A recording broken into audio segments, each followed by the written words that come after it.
La matinale d'Europe 1, 6h30, 9h. Thomas Soto. Le débrief de la matinale, les temps forts de ce que vous avez entendu ce matin sur Europe 1. L'assaillant des Champs-Élysées était fiché S depuis 2015. Il avait un permis de détention d'armes. Écoutez la colère de Philippe Crochard. C'est le président de la Fédération française de tir. Il répondait à Alain Acco tout à l'heure à 7h. Je pense que les services de renseignement français n'ont pas fait leur boulot. Ça m'énerve parce que les tireurs sportifs sont l'objet de tas de vérifications.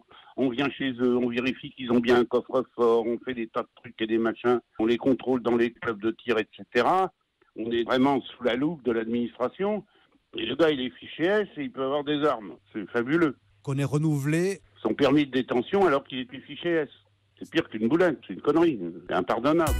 Et le Premier ministre Édouard Philippe est assez d'accord avec le président de la Fédération française de tir, même s'il ne choisit pas les mêmes mots pour le dire.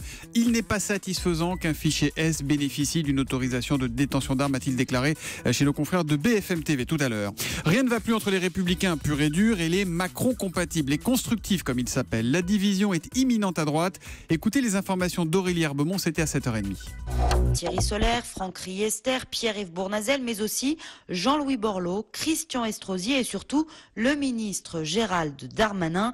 Les constructifs sont bien décidés à monter leur propre groupe qui devrait se réunir demain.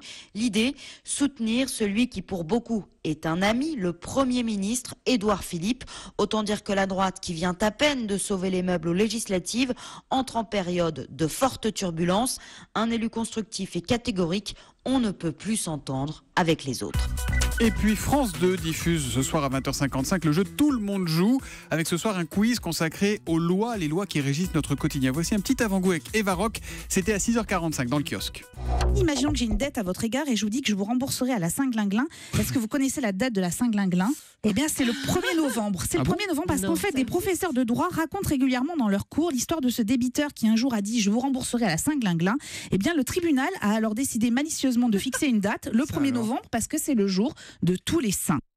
1er novembre, la Saint-Glinglin, on se couchera ou on attaquera la journée moins bête, nous dit Léna Banana sur Twitter avec le hashtag E1 matin. Tout le monde joue ce soir à 20h55 sur France 2, présenté par Nagui et l'ex-avocate Caroline Vigneault. Puis pour les programmes télé, vous retrouvez Varrock sur sa newsletter La vie sur écran au pluriel.fr. C'est gratuit. Voilà pour le débrief.